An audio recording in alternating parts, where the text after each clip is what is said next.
Oh man, it is no better place to be than to be here, standing in the congregation of the mighty with you, in the home of the stubborn minority, in the place where your hustle builds muscle. This is Gye-Nyame Journey Media.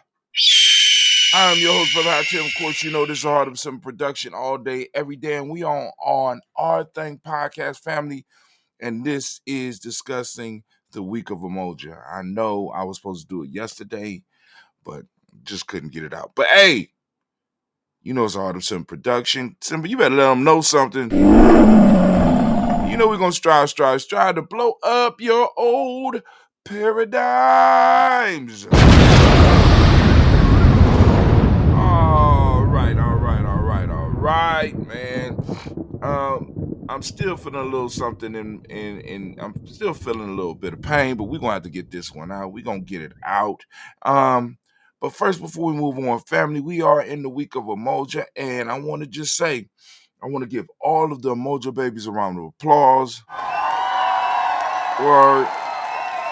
So let's go and look at what we're gonna be discussing, how we're gonna run this week down.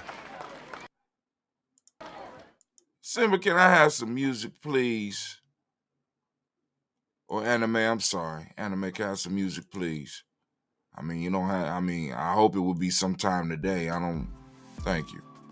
Appreciate it. Embracing Umoja. A week of healing divides.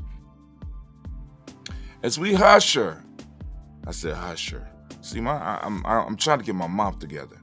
As we usher in the week of Umoja, a time dedicated to unity and togetherness, we choose to embark on a profound journey towards healing divides within our hearts, our relationships, and our communities.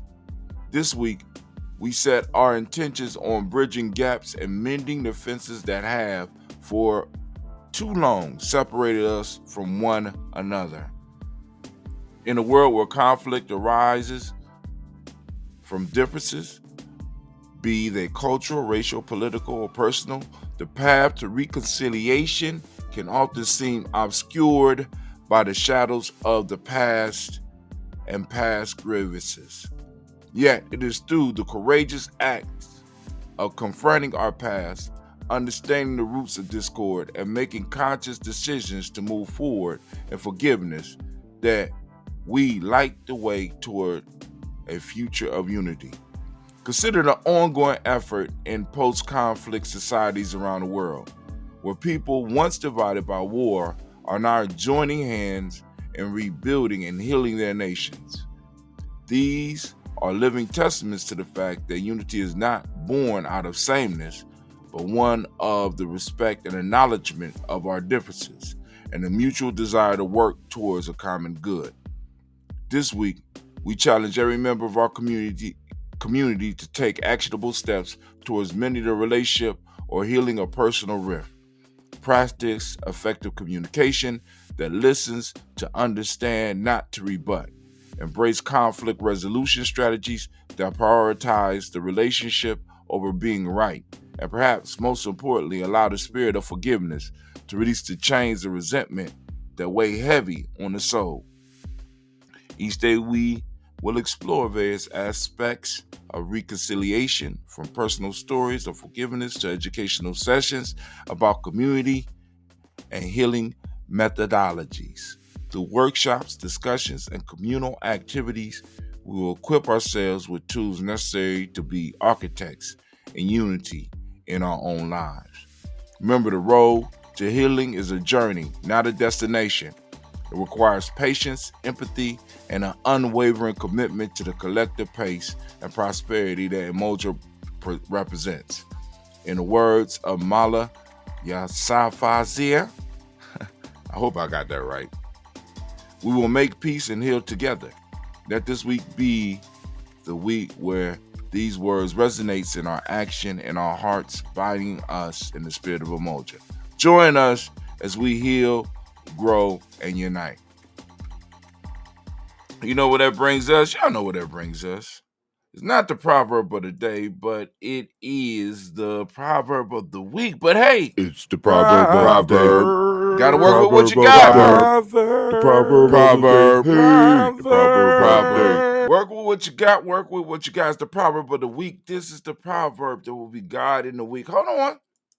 Anime, can I get my music back, baby, please?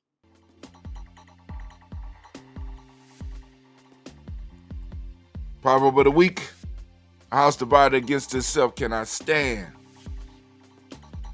Embracing Umoja and healing our divides. As we immerse ourselves in the spirit of Umoja, a time when we celebrate unity and togetherness, our proverb of the week speaks a profound truth. A house divided against itself cannot stand. These timeless words, while ancient, resonate deeply with our theme of this week, embracing Umoja, a week of healing divides. This proverb, potent in its simplicity, warns of the instability and vulnerability of disunity. Just like a house that requires a strong foundation to withstand external forces, our communities need the solid groundwork of unity to thrive and prosper. When we let conflicts, misunderstanding, or resentment drive wedges between us, we weaken the very structure that hold our society together. This week, as we focus on healing divides, let's ponder on this proverb. Let's ask ourselves, where are the cracks in our house? These could be rifts within families, friendships, local communities, or even global connections. It's time for us to acknowledge these divisions and understand that when one part of our house is weakened, it affects us all. But acknowledgement is just the start. The true journey begins with action. How can we mend these cracks? It could start with a conversation, an apology, an offer of help, or a shared goal. It could grow with the establishment of common ground, or perhaps that the agreement to respectfully disagree on certain matters while still working harmoniously on others. This week, we'll explore the initiate activities that aim to bridge gaps and foster understanding. We'll learn from instances where divided communities have found their path to reconciliation and peace. We will engage in dialogue, participate in community building exercises, and share stories that underscore the importance of unity. Remember, every massive structure, every grand edifice once began with a laying of a single brick. Similarly, the monumental task of healing our divides begins with simple individual acts of unity. Let's each pledge to lay our brick of harmony, of understanding, of empathy, because a house united in a bastion of strength, a testament of the power of unity, and indeed, it is the only kind of house that truly stands the test of time. Together, undivided, we stand stronger. Now, y'all have to forgive me.